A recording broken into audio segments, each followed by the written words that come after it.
And now, from South Africa's economic heart, this is the Sandton Times Hour with your host, Alexander. Welcome to wherever you find yourself. This is the Sandton Times Hour, edition 255, week 32 of 2026. I'm Alexander Leipner, your host for the next hour. And if you're listening for the very first time and you're new to the Sandton Times Hour, well, send us a little message, emoji, voice note, whatever you're comfortable with.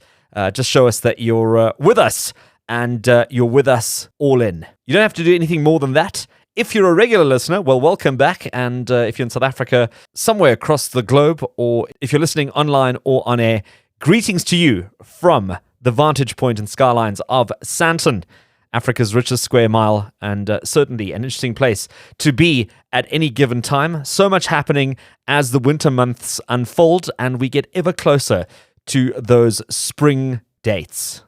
I can't wait. Final weekend to register in person for the local government elections on November 4th, which will determine who governs South Africa's cities, towns, municipalities over the next 5 years. So I do hope you made some time to clear your diary for the registration and, of course, on the day itself, because if you're not in the town that you're registered in, well, you can't vote. So you have to be where you registered. And if you haven't made an effort to register or check that you registered, well, do so right now. Because once the election is officially proclaimed, that's it. Your opportunity to participate is over. So make sure you check, recheck, and double check. This is the weekend. Do it. And you can also do it online. Don't forget on elections.org.za and make sure you have a voice. And then after that, no complaining at the braai or on the WhatsApp groups or whatever other platforms you're on. That's it. Make sure you vote. Simple as that. Then it's August. It's Women's Month in South Africa as we mark Women's Day on the 9th of August. So that makes it, Women's Day month. And we'll be sprinkling a bit of related content into the show over the coming weeks. Really looking forward to that. And of course, Women's Day commemorates the 1956 Women's March, which was a major protest on 9 August, where 20,000 women marched to the Union buildings in Pretoria against apartheid pass laws that restricted the movement of black women. And this year marks the 70th anniversary. Imagine that. What's coming up in the next hour? In a bit, we kick things off with a bit of motoring in our Sandton Drive feature as we look at the Volvo EX30 Cross Country. More in a bit. Then our Spotlight interview this week takes a look at the Pick and Pay Wine and Food Festival coming up over the Women's Day long weekend. Stay tuned for all the details. As always, I then catch up with our regular entertainment commentator to take a look at one of the most iconic women of the big screen. Tat's got something lined up for us there. And finally, as we take a closer look at women in business, an entrepreneur who has developed a fabulous feathered idea. That's all I'm going to tell you right now. You're going to have to stick around for the next hour and find out more. It's a sublime hour lined up ahead, and I'd like to hear from you. So if you want to get in touch, you can send us your thoughts, feedback, comments. You can do so via the email address, editor@sandtontimes.co.za. You can connect on social media at Sandton Times on your preferred social media platform. Then don't forget our exclusive WhatsApp number for the show, 084 Sandton. That's 084 726 3866, 084 726 3866. If you're listening internationally, you can slap a plus 27 in front of the 84 726 3866. Then also the website www.sandtontimes.co.za remains there for your pleasure. And if you're not part of the podcast community, be sure to subscribe to the Sandton Times Hour on all major podcast platforms. Choose your favorite one: Apple, Amazon, Spotify, YouTube podcasts, all of them. It's not going to cost you anything, and you can catch up on previous interviews, chats, or even re-listen to this week's show. Rooted in Sandton, reaching across South Africa. This is the Sandton Times Hour. We're heading off the beaten track, at least electrically. Volvo has taken its smallest SUV and given it a more adventurous personality with the Volvo EX30 Cross Country. It promises Scandinavian design, all-electric performance, impressive range, and genuine capability for those who enjoy venturing beyond the city limits. Joining me on Sandton Drive to tell us more about this addition to Volvo's growing electric lineup is Edward Makwana. He's a freelance automotive journalist. You've seen his work in the likes of Your Luxury Africa and Sunday World Motoring. And he is equally as great a fan of the Pocket Square as I am. Edward, welcome to Sandton Drive on the Sandton Times Hour. Thank you so much, Alex. Good to be with you. Edward, the EX30 has been, I think, a bit of a success story for Volvo. I think it's been a car electrically that's done pretty well in South Africa. Indeed. I mean, I think it's got sort of a dichotomy of consumers or customers rather, because on the one side, I think they're doing well in terms of attracting younger buyers. On the other side, it's also sort of attracting your older retiree type of a profile person. I mean, given where we've been with fuel prices and so forth, I think it's a nice entry point, at least across country is probably slightly more different for adventurous kind of people, type of consumer profiles. But I think it's a good concept by Volvo, trying to also make the Volvo consumer base a bit more younger, because I think, we all know that Volvo's had this reputation of being seen as an old person's type of car. I think with the type of lineup of cars that are coming through from them now, they're able to sort of reinvent themselves or kind of reshuffle the consumer profile.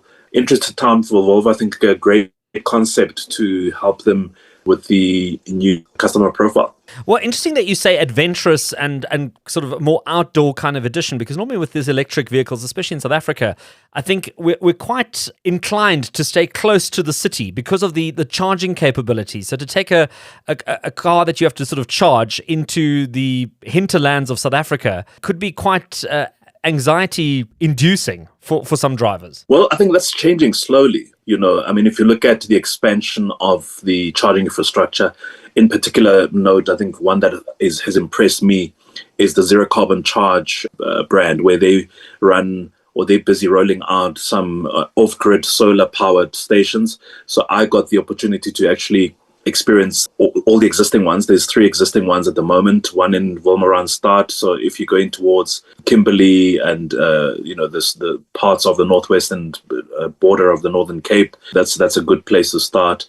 And I like the concept that it's like a bar style farm stall type of setup where while you charge, if you're driving the family or a partner, you don't have to just kind of sit in the car the whole time waiting for the car to charge, but you can just go in and enjoy refreshments and so forth. And then there's one also on the N3. I mean, we all know the N3 is quite a busy corridor that, if you either going to the Drakensberg or even somewhat towards Clarence, you can try and still use them. There's one at the Raids interchange just on the border of Free State and KZN. And then one, once you're sort of halfway to Durban, or almost sort of reaching Durban, the Tugela, Winterton. I think that the charging speed for me, I was impressed by that, compared to your conventional charging points that are on those lines of roads, So I think it's slowly changing. I mean, the one thing is range, of course, because I think if I recall correctly, the EX30 generally, I think it's got just under 500 kilometers of range, which I think if you're adventurous enough, you'll be safe if you stop, obviously, at rates and charge, and then continue, either decide to split to go to Drakensberg and Clarence and so forth. It's, I think, the one I would probably question is going to the likes of a Sunny Pass, because I think when this car was launched, it was launched with the concept of pictures taken on Sunny Pass and so forth. So I don't know about the reliability of charging there, but it just really, I think, with electric cars, it's all about planning. If it's sort of the N3, I think there's a sort of sense of comfort or sense of diminishing or eliminating the range anxiety. I think the only other elements which I know Zero Carbon Charge is going to be taking care of is expansion in the likes of the N1 towards Polokwane and Musina. And then they will also come back and relook at, the N4, because all those are holiday type of destination routes. So I think slowly but surely we're getting somewhere.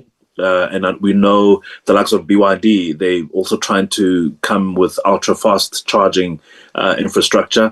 The likes of Huawei, actually, if for those who are not aware, Huawei is also trying to get into the space to install ultra-fast charging points. So this is now not something that we can no longer say is still coming, but it's really just a matter of time. So anytime soon, those brands will be rolling out additional chargers, so which will even now eliminate further the range anxiety. Well, it's an electric car, but it's also an electric drive from a feeling or experience perspective.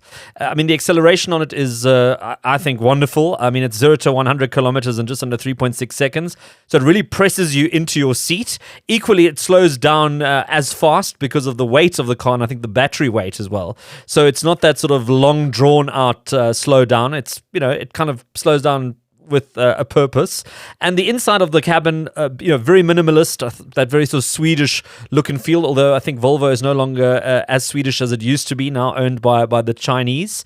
What was your drive experience like? How would you describe it? I think, again, a lot of the premium electric vehicles, the first thing you notice is just the smooth, comfortable ride quality. I just felt, obviously, if you're tall and want space, you might kind of struggle a bit to get used to that compact sort of feeling, as if you're in a small box. But I mean, if again, it's really about just that smoothness, that typical Volvo feeling is there. Yes, you talk about a minimalist sort of a feeling in it, where almost everything is controlled in that little sort of screen/tablet like screen. But yeah, I think it's my nephew was actually asking me after I drove that car. He was considering buying it as his first car. So I said, look, shortlist it. I mean, there are others now on the market, but certainly good ride quality, felt premium, felt nice and compact, felt like a typical urban city EV. And at 1.1 million, a very well-heeled nephew, Edward. Well, let's not go, because remember the 1.1 would be more on the cross country. The regular EX30, I think if my facts are correct, it starts at about 735. I think they've actually reduced the pricing from 835 500 to now 735 500, okay, which may kind of also make one wonder why that 100k sort of reduction. But in this game, I think one CEO of a car brand said these days for a brand to survive, in fact the Chinese have taught them that you've got to bring the right product at the right pricing. So clearly, I think looking at that 1 point whatever it is on the cross country, it's time for them to, or it was rather time for them to go back to the drawing board and be realistic. Because if we look at size, either you've got the subsidiary or the parent company brand Geely, which has just come out with the E2. Yes, trying to compete sort of at the entry point level, but I mean, if you are in that car, it feels premium already at a price of under 400k. So, which I think is going to make it difficult for the Volvo EX30 to really, I think, take off the way that they had hoped it would.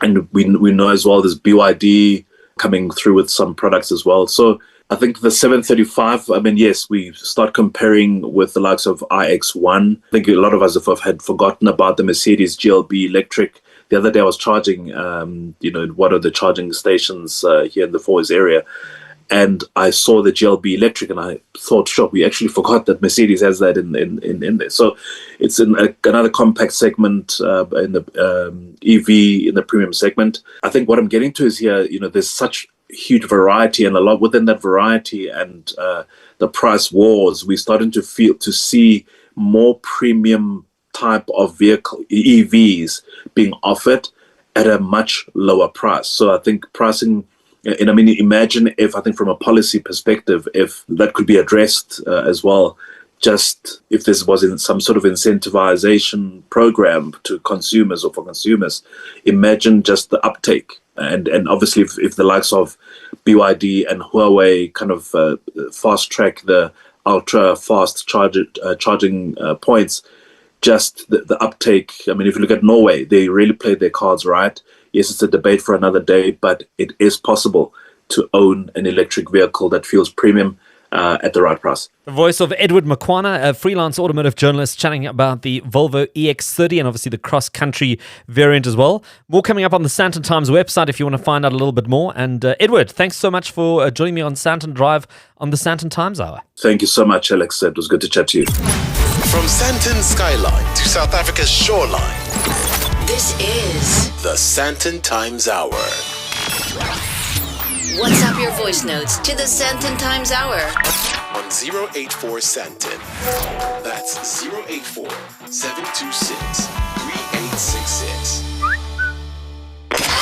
And we're back. The Sandton Times Hour continues. Raise a glass to the Women's Day long weekend because one of Johannesburg's favorite lifestyle events is back. It's the Pick and Pay Wine and Food Festival, which returns to the Wanderers Club on the 8th and 9th of August, bringing together around 70 of South Africa's top wine producers, gourmet food, live entertainment, and interactive tasting experiences, and plenty of opportunities to discover something new. Whether you're a seasoned wine enthusiast or simply looking for the perfect day out with friends and family, well, there's something for everyone. And for our spotlight interview, I'm joined by Pick and Pay's Lauren Horde to uncork all the details. And Lauren, welcome to the Sandton Times Hour. Thank you so much. Thanks for having me. Lauren, absolute pleasure to have you, and especially when we're talking all things drink and food. I think that's always a topic that gets people excited. This festival has become one of South Africa's most anticipated lifestyle events. And how would you say this event has evolved over the years, and what can visitors expect to experience when they come to this year's show? The festival keeps growing and evolving each year. It's gone from a traditional food and wine event to a food, wine and lifestyle-led event where we showcase other aspects of the Pick and Pay brand, from Pick and Pay ASAP to clothing to Smart Shopper, Wine Club, mobile and money and more. We've also introduced a few strategic partner activations like BP and F&B and some beauty activations which have been an absolute hit with the visitors. So it's really an all-encompassing event. So like you've said, not just food and drink, but actually a little bit of everything for everyone. Yes, very much more a sort of lifestyle event that is heroed by the food and the wine side of things. So one of the other big attractions is that you've got 70 leading wine estates which participate. How do you curate these wineries to make sure you've got the representation right? And also, what kind of trends are you seeing emerging when it comes to South Africa's wine industry? So our wine buyers work to represent the diversity of South Africa's wine region so that guests get a real journey through the country's best producers all in one place. And we also try and include wines with different price points. As we know, we have a wide sort of customer base. And on the trend side, we're seeing growing interest in the sparkling wine category. Our sparkling lane is always extremely popular at the festival, as well as a new addition, which is our wine-based cocktails. And those are extremely popular, especially by consumers who might be new to wine. You know, people are wanting variety, and I guess they're wanting to experiment. Well, no surprises there. I think South Africa has some of the best cup classics and sparkling wines in the world. So I think we are in for an absolute treat, especially at the price points at which we produce some of these bottles. It's just remarkable. But also the big Absolutely. the big element on the Pick and Pay front as well is the fresh food offering. And we're not expecting food trucks at this point. No, I think you've got something much more exciting in store for people. How does this complement the wine and the cocktails and the sparkling wine? So our fresh food offering is just as important as the wine itself. Our fresh food market brings artisanal breads, cheese and charcuterie, gourmet burgers, sushi, wood-fired pizzas and more, all designed to complement what's in the glass. They also want wine to be fun and accessible, and our festival allows for this. Now, you've also got a mixology theatre. It's the Pick and Pay Liquor Mixology Theatre, which looks at things like cocktails and spirits. Is this also part of that changing drinks trend that you highlighted, that people want to be able to do more than just open a bottle and pour it in a glass? They want to have a little bit more flair and excitement when it comes to, putting a drink together. Definitely. So the Diageo Mixology Theatre reflects a real shift. South Africans are experimenting more with premium spirits and cocktails. On the premium side, I would say it's very much more about quality over quantity. I think consumers have become a lot more conscious about, the volume that they consume, and they'd rather treat themselves to something really special. On the cocktail front, blending cocktails with wine and trying new cocktails is definitely a trend forward way of experimenting with cocktails. And I guess it's about giving them permission to explore beyond sort of the traditional cocktails as such. So, Lauren, insider tip for somebody who's coming for the very first time. They're attending the Pick and Pay Wine and Food Festival. They've never been. It's their first time. What would you recommend they prioritize to get the most out of the day? So I would say try and get there as close to when the gates open as possible, to not arrive too late so that you don't feel rushed as there's a lot to get through. Also come with an open mind and obviously pace yourself. With over 70 producers, you won't get to taste everything. So perhaps pick a few producers that you maybe haven't tried before or varietals that you're curious about. And then if you're wanting to book one of those sort of more intimate hands-on experiences in the tasting room or in that mixology theatre, do book in advance because those sessions are limited and very popular and they do sell out fast. Well, there you have it. Pick and Pay's Lauren Hoard, our spotlight interview for this week, chatting about the Pick and Pay Wine and Food Festival. Lauren, it's been such a pleasure having you and thanks for making the time. Thank you so much. Just a reminder, the Pick and Pay Wine and Food Festival returns to the Wanderers Club. It's on the 8th and 9th of August. Also coming to Durban in October, so don't forget that. Keep your ears and eyes open for that one. Tickets on Web Tickets, and we've shared the link on the Sandton Times website and social media channels as well. So make sure you get onto that, and we've made it super easy for you to get your bookings done. Keep listening. There's more to come on the Sandton Times Hour. As we head into the second half of the Sandton Times Hour, my name is Alexander Leipner, and a quick reminder that if you caught anything on the show this week and you might want to find out a little bit more and you didn't get all the details, well, we endeavor to put up all those informations on the website, sandtontimes.co.za, under show notes, as soon as we've collated it all, and there you'll find some further reading links, numbers, prices, whatever it is that you wanted to find out about, and we might have discussed it on the show. There's also the option to subscribe to the podcast, so if you wanted to re-listen to some of the chats or some of the interviews, you can do so there. Don't forget, you can check out the social media accounts at Sandton Times on your preferred social media platform, and then make use of the WhatsApp number 084 Sandton. That's 084 726 3866, and that's exclusive to the Sandton Times Hour for all your voice notes and other media. It's time to connect with Tat Wolfen, our regular entertainment commentator. And Tat, you've got something a little different for us this week. Well, yeah, we are in streaming this week with Amazon in particular, which is one of the best streaming platforms for oldies and classics. So if you want to talk different, and seeing as today thematically a day for women, I thought, why not let's do something that's really obscure and a movie that I'm prepared to bet that hardly any of our listeners have heard of. Okay. But it's Olivia Newton-John's first big feature. She, you probably know that she was from Oz. It seemed to be that the only decent thing that Australia produces is actors and singers. I don't think they've ever invented anything of note. Oh, gosh. But anyway, well, that's me being razor sharp, I'm sorry to say. Okay. So, but Olivia had made a movie in 1965 in Australia in which she was the child star. Okay, it was a musical. But the first movie that she made, let's say as an adult, although a very young adult, was a 1970 British movie called, and I bet you haven't heard of it, called Tomorrow, but spelled T-O-O, Morrow, Tomorrow. Look, you need to understand, okay, this is a 1970s movie before CGI, and the special effects, bless them, are super cheesy, but it's part of the movie's charm, and it introduces another nascent talent, and that was Hugo Montenegro, who went on to become a big name in music, and he wrote and conducted the score for this movie.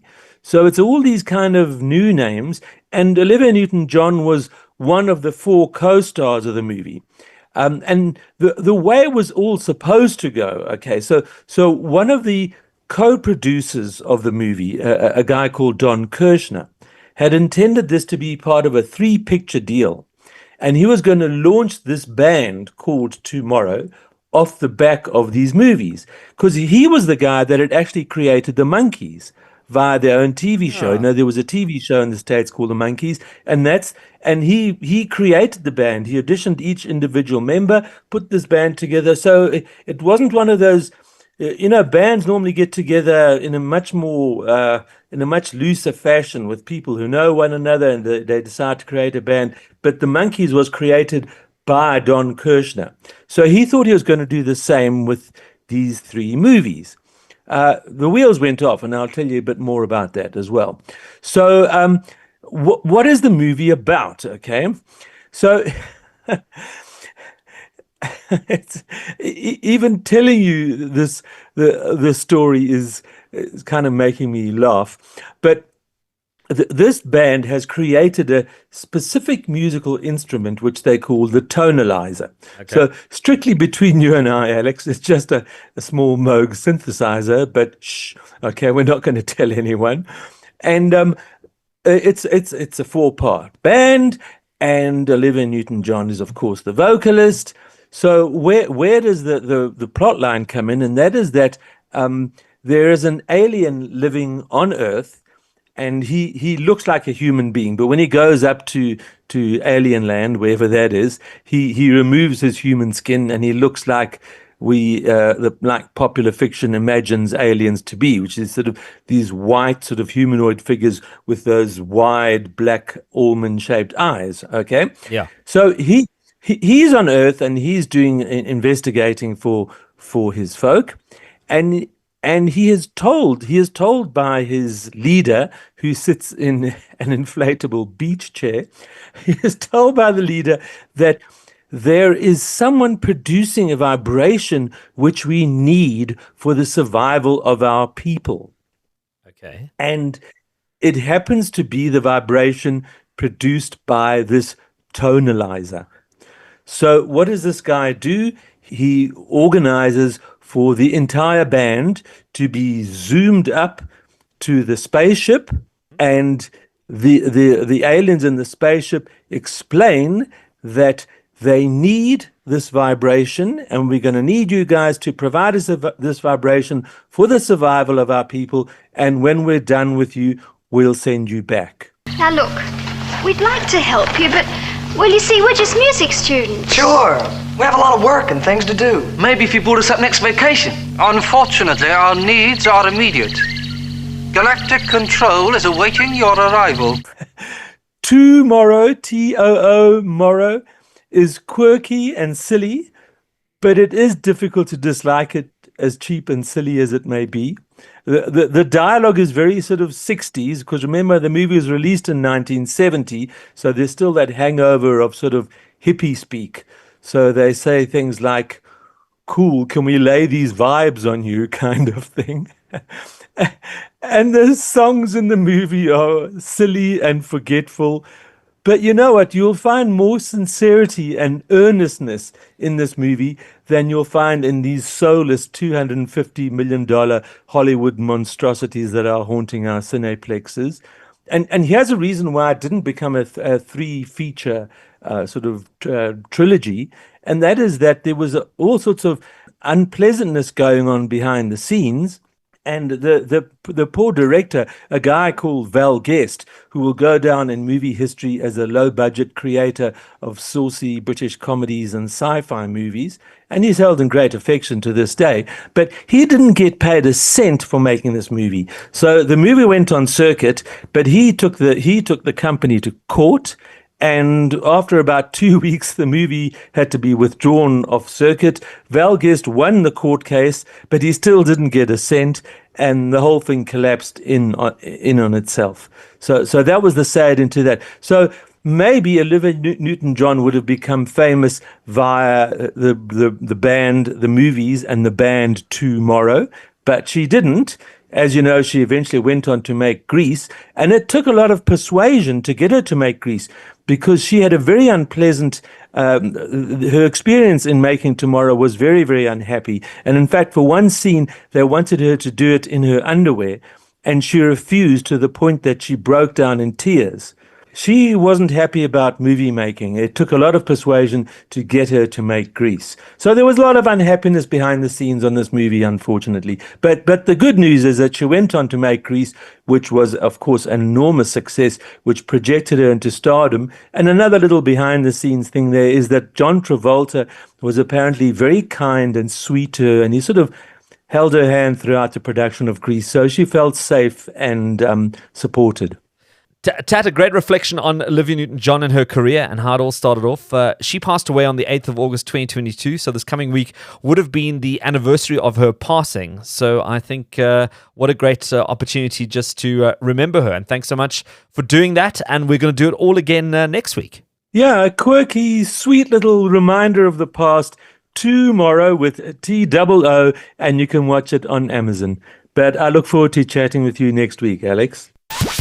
This is the Sandton Times Hour. So from the unmistakable call of the hadida to the majestic African fish eagle, South Africa is home to some of the world's most remarkable bird life. But what if those iconic birds could inspire the next generation to spend less time on screens and more time exploring the outdoors? Well, that's exactly what I came across when I spotted Feather Friends online. It's a proudly South African business that's combining beautifully crafted plush bird companions, authentic bird calls, educational field guides, and a passion for conservation to spark curiosity in children. And a portion of every purchase supports BirdLife South Africa, which helps to protect the country's rich avian heritage. But here to chat to me about this is the founder of Feather Friends, Paige Mullins, to share the story behind the brand. And Paige, it's good to have you on the Sandton Times Hour. Yes, excited to be here.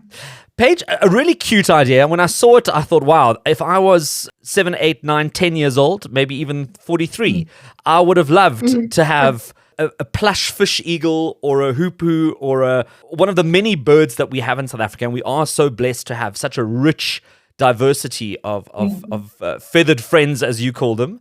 What inspired you to create these plush toys that you can squeeze and they make the sound of the birds?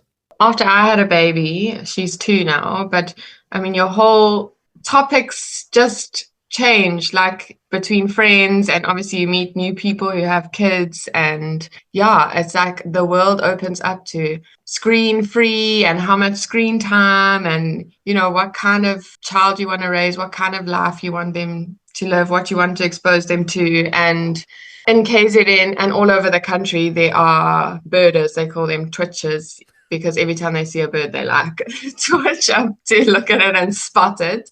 Yeah, I just noticed, I mean, I actually don't have a background in like birding. I've learned so much through this. I'm more of an entrepreneur, and I saw, you know, this passion for birds and just thought about seeing plush toys that are toys, but just thinking of a whole kind of system that could be educational but exciting to collect, and for the parents as well, because parents have loved it. I mean, it's still a pre-order phase, so we're going to see if the kids love it. But I know that, I mean, my daughter loves all my samples. So, yeah, I just saw an opportunity to create something that is fun for the whole family, really. How easy is it to manufacture one of these? I mean, we know these dolls that you can squeeze and they go mama, or they say, you know, whatever else they say when you squeeze them. It's kind of probably a very similar technology that you have the bird, you have the recording of the sound, and then somehow there's some sort of pressure point that then allows the bird to make the sound. Yeah, so it's a sound module inside, and it's got a button on it, but the whole thing is kind of a button. So when you squeeze it, then it activates a sound, Having not come from this industry, how easy was it for you to try and get this concept off the ground? Because it's one thing having the idea, it's another one actually bringing it to life. I'm somebody who I don't think about things a lot. Like if I get an idea, I want to do it, and I just go for it. And people are like, my family is like, okay. But yeah, I just did it. I started creating like the kind of idea of what I wanted them to look like. I started talking to manufacturers, and then I got the sense that it would be possible. It was hard work to get the design right, and there was lots of resampling and getting really irritated with me, because it's not just a plush toy. It has to be correct, but still cute, and like, you know, okay, no, the eye doesn't look quite right in this sample, and resampling. But yeah, once I got the idea that it's going to be possible, I just started putting it online, said, let me pre-order, because I don't have the capital to do it otherwise. And it just went crazy. And yeah, to see the response just from pre-orders where people are agreeing to wait like a few months has been amazing, and it has helped make it possible. You've been also quite specific about getting actual real bird calls rather than some sort of generic sounding AI bird call. Why was that so important to you? it's kind of the core of the product is that it's educational. And so you can collect these toys, but they are going to teach you something. And then you can take that from your toy that you've collected and you can hear it in your garden or when you're on holiday.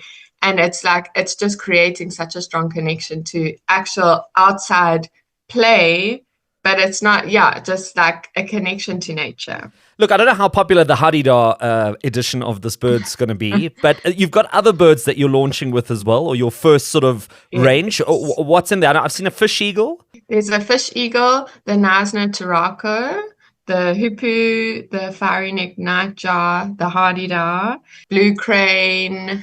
What else? Oh, the lilac-breasted roller. Oh, and the southern yellow-billed hornbill. But the Hadida is the best seller by far. I think it's uncles who are buying it for kids for their Christmas to irritate their family in one way or another for the rest of the holidays. But be that as it may, how do you look at expanding that range now? Because, I mean, once again, we know there's hundreds, if not thousands of birds to choose from. Maybe some calls are more attractive than others. Do you kind of determine it by the call of the bird, or do you determine it by something else? So to start, I've tried to kind of do a good range around the country so that all the birds are kind of accessible for all children and, the Western Cape, KZN, everywhere, like popular ones. And then I'm going to grow the range as quickly as I can with capital, like cash flow. Yeah, and stick to the ones that I think will be more popular and then later on bring in some rare birds because I have to order large amounts. So I have to be careful. Yeah, I want to grow it to become a really big range. These collections come in flocks, do they? Yes.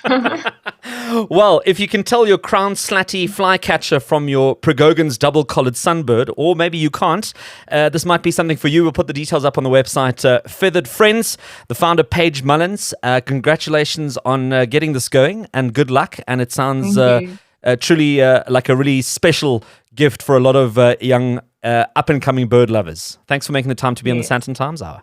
Thank you for having me. Thanks. Thanks again, Paige. And, that's it. Time to wrap up the Sandton Times Hour this week. Feel free to send through your comments, questions, and feedback to editor@sandtontimes.co.za on email. You can connect on social media @Sandton Times on your preferred social media platform. Then we've got the website, sandtontimes.co.za, for all the latest news there for your reading pleasure. And, of course, the exclusive WhatsApp number 084-SANTON. That's 084-726-3866 for your voice notes, text messages, and more. And we'll share them, possibly, on a future show if you send it through. As always, make sure you subscribe to the podcast and join the growing online digital community. Thank you to all my guests who made time to be on the show this week, as well as the team behind the scenes pulling it all together as always. A very special thank you to you for listening, and God willing, we'll do it all again next week. Winner of the 2025 Telkom Radio Awards, Best Talk Show. This is the Sandton Times Hour.